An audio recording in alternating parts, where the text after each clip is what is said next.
C'est une provocation. Et donc, beaucoup de gens se sont dit, en quelque sorte, c'est une forme de bras d'honneur qu'on nous fait hier soir. Ou alors, si vous me présentez une seule personne qui avait prévu de manifester et qui dit, c'est Monsieur Lecornu qui a été nommé, je vais rester à la maison, je veux bien la rencontrer, mais je pense qu'elle n'existe pas.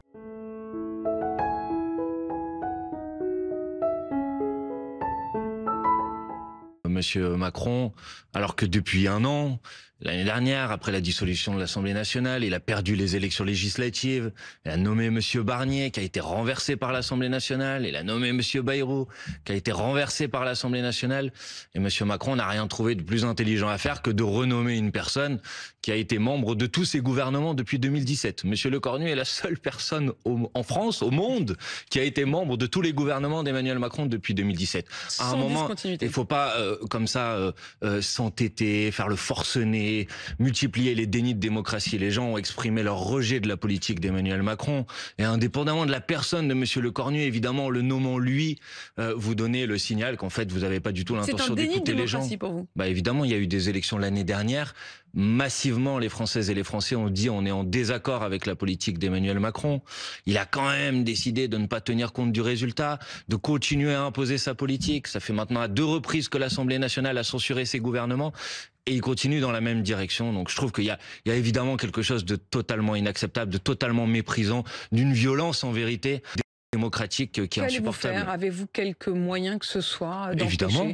D'abord, moi, je vous dis une première chose. Monsieur Bayrou a demandé un vote de confiance. Donc, Monsieur Lecornu, s'il devait suivre, on va dire, les usages démocratiques et républicains, devrait demander un vote de confiance. Et moi, je souhaite que Monsieur Lecornu demande un vote de confiance. Si j'étais lui, je le ferais pas. Enfin, on a bien compris que, avec le résultat de la semaine dernière, il y a peu de chances qu'il s'en sorte si autrement. La démocratie est trop un embêtement, proposez autre chose. Mais moi, je suis favorable à la démocratie. Donc, un gouvernement, c'est l'usage de la Constitution. Quand il vient d'arriver, il demande la confiance et il demande s'il y a une majorité. Il est donc peu probable qu'il le fasse. S'il le fait pas, évidemment, dès le premier jour de la session parlementaire à l'Assemblée nationale, nous déposerons une motion de censure sur la base de l'article 49.2 de la Constitution. Regardez, Monsieur Barnier est tombé sur la base d'une motion de censure déposée en vertu de l'article 49.3 de la Constitution. Monsieur Bayrou est tombé après avoir demandé un vote de confiance, c'est l'article 49.1 de la Constitution. Et là, comme j'ai l'impression que Monsieur Macron veut faire le tour de tous les articles de la Constitution, peut-être que Monsieur Lecornu tombera sur la base de l'article 49.2 de la Constitution. Qu'est-ce que c'est l'article 49.2 ? C'est une motion de censure qu'on appelle une motion de censure spontanée, c'est-à-dire la possibilité, hors d'un texte, de déposer une motion de censure qui a en gros la manière de demander un vote de confiance si Monsieur Lecornu ne veut pas de vote de confiance. Pensez-vous que vous aurez le soutien du reste de la gauche pour ce dépôt de censure ? Je crois savoir, je crois avoir entendu que du côté du groupe communiste, du côté du groupe écologiste, je veux pas parler à leur place, ils feront les déclarations qu'ils veulent, mais j'ai entendu des réactions très froides, évidemment, à la nomination de Monsieur Lecornu. En tout cas, ce que je peux vous dire, c'est qu'évidemment, nous proposerons aux autres députés de gauche de déposer avec nous cette motion de censure. Vous n'avez pas mentionné les socialistes, est-ce qu'ils ne sont plus de gauche ? Non, c'est pas ça, c'est que j'ai entendu que les socialistes, après peut-être me feront-ils mentir, mais j'ai entendu qu'ils disaient qu'ils allaient laisser de la place à la négociation avec Monsieur Lecornu. Donc moi, je suis cohérent, je veux le faire tomber tout de suite. Je considère que c'est un déni de démocratie. Donc je ne vais pas aller négocier avec lui. On l'avait bien compris. Olivier Faure avait d'ailleurs fait acte officiellement de candidature pour le Parti socialiste. Il avait dit si on nous appelle, on dit oui.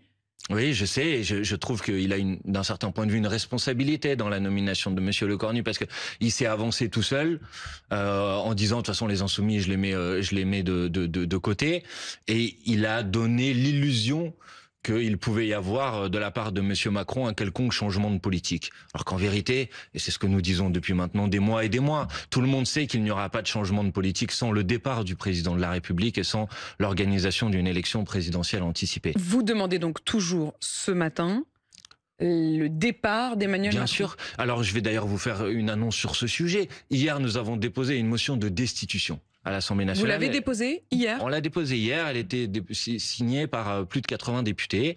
L'ensemble du groupe insoumis, des députés écologistes, des députés du groupe GDR, communistes et ultramarins.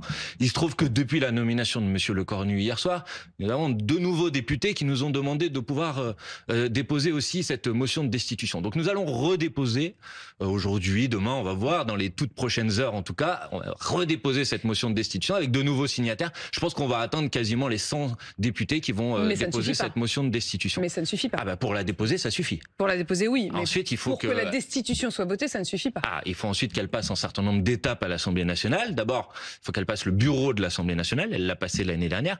Et ensuite, à la fin, c'est vrai, il faut qu'elle soit votée par 2/3 des parlementaires. Mais, Madame de Malherbe, puisque vous êtes une observatrice attentive de la vie politique, il vous aura pas échappé que Monsieur Bayrou a été précisément renversé par 2/3 des députés lundi. Tout à fait. Donc une chose très simple. Si les députés qui ont renversé Monsieur Bayrou votent pour la destitution du président de la République, ça peut passer l'étape des 2/3 de l'Assemblée nationale. Donc vous vous dites, au fond, s'ils sont cohérents, vous les appelez à voter. Évidemment. Motion de destitution. Évidemment, puisque tout le monde a compris que Monsieur Lecornu a l'intention de mettre en place la même politique que celle que Monsieur Macron a mise en place. Donc, à un moment, il faut être cohérent, et c'est une manière de permettre au peuple français de retrouver la maîtrise de son destin, de pouvoir choisir dans quelle direction il veut que le pays puisse aller. Vous l'espérez, la concomitance entre la chute du gouvernement hier, les blocages aujourd'hui. D'ailleurs, au fond, si pour Emmanuel Macron l'idée de nommer un Premier ministre plus vite hier, il pouvait peut-être espérer que ça calme le jeu en disant ça y est, il n'y a plus d'instabilité puisqu'on lui faisait le reproche de l'instabilité. C'est peut-être l'inverse, vous le vivez au contraire comme une raison supplémentaire d'aller manifester? C'était une provocation, et donc beaucoup de gens se sont dit, en quelque sorte c'est une forme de bras d'honneur qu'on nous fait hier soir. Ou alors si vous me présentez une seule personne qui avait prévu de manifester et qui dit c'est Monsieur Lecornu qui a été nommé, je vais rester à la maison, je veux bien la rencontrer, mais je pense qu'elle n'existe pas. Emmanuel Bompard hier, en pleine réunion du Parti Socialiste, Olivier Faure a reçu un appel d'Emmanuel Macron. Il s'est isolé, semble-t-il, pour prendre cet appel, d'après les témoins et les participants qui y étaient. Emmanuel Macron, qui l'appelait en réalité pour lui annoncer la nomination de Sébastien Lecornu. A-t-il appelé vous-même ou Jean-Luc Mélenchon? Non, j'ai pas eu d'appel du président de la République, ni hier, ni avant.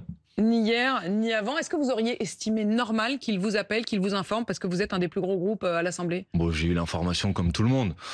J'ai l'impression que Monsieur Macron a surtout appelé les gens avec qui il avait l'intention de négocier une forme de stabilité pour pouvoir rester jusqu'au bout de son mandat. Il se trouve que je n'en fais pas partie. Vous l'avez compris. Vous n'irez même pas? C'est-à-dire que parmi les lettres de mission qui ont été envoyées à Sébastien Lecornu, il y a l'idée de consulter les différentes forces politiques avant de constituer son équipe.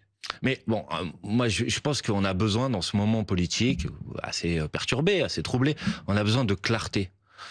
Moi, les choses sont très simples. Je ne participerai pas, et la France Insoumise ne participera pas à une grande coalition réunissant des Républicains, je sais pas, peut-être le Parti Socialiste, autour de Monsieur Lecornu. Et donc, je veux pas donner l'impression, si vous voulez, en allant participer à cette réunion, qu'il y aurait des conditions dans lesquelles je serais susceptible d'y participer. Donc, ce type d'échange, évidemment non. Et d'ailleurs, comment fonctionne dans une démocratie normale? Monsieur Lecornu discute avec ceux qu'il a envie de réunir, il vient devant l'Assemblée nationale, il demande le vote de confiance, et ensuite, s'il a la confiance, après moi je suis un groupe d'opposition et je peux faire valoir mes positions. Ce que vous êtes en train de dire, Emmanuel Bompard, c'est que s'il vous invite à venir discuter à Matignon dans les heures ou les jours qui viennent, ce sera non. Oui, bien sûr, ça sera non avant toute vote de confiance ou tout vote de censure. Et s'il met dans ses priorités, comme l'espérait le Parti Socialiste, la taxe Zuckman ou le gel ou la suspension...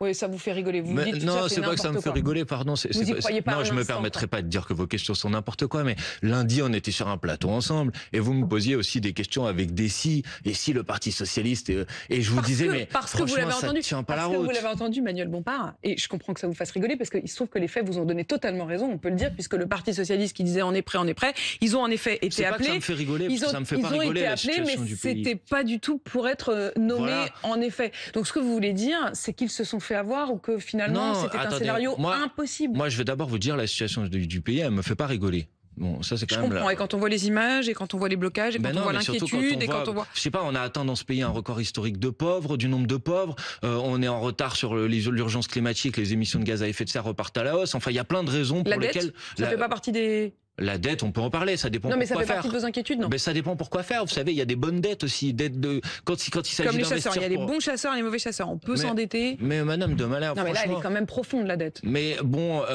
qui l'a creusé, c'est pas moi, d'accord. Donc le déficit est important. Certes, il faut faire en sorte que le déficit soit moins important. Mais vous devriez pas le prendre comme ça, parce que vous savez vous-même dans votre vie que parfois vous empruntez quand c'est pour l'avenir, quand c'est pour construire des infrastructures, des écoles, des hôpitaux. Ça c'est une bonne dette. Vous savez qu'on peut pas emprunter quand quand on n'a pas les moyens de rembourser. Bon, Toute la question vous est savez quand celle-là. même que là, la charge de la dette aujourd'hui est plus faible en France aujourd'hui que ce qu'elle était dans les années 2000. Donc le catastrophisme auquel s'est livré Monsieur Bayrou me paraît C'était excessif. totalement fou. Bref, je vous disais, je suis pas là pour rigoler, mais je vous dis juste, ne faisons pas croire que Monsieur Macron nomme un macroniste pour faire une politique à l'inverse de la politique macroniste, parce qu'au bout d'un moment, si Monsieur Macron nomme Monsieur Le Cornu, c'est parce qu'il a l'intention de continuer à imposer sa politique. Et moi, je n'en veux pas. Et comme je n'en veux pas, je me mobilise avec celles et ceux qui se mobilisent pour essayer d'empêcher cette politique de continuer à avoir le jour. Et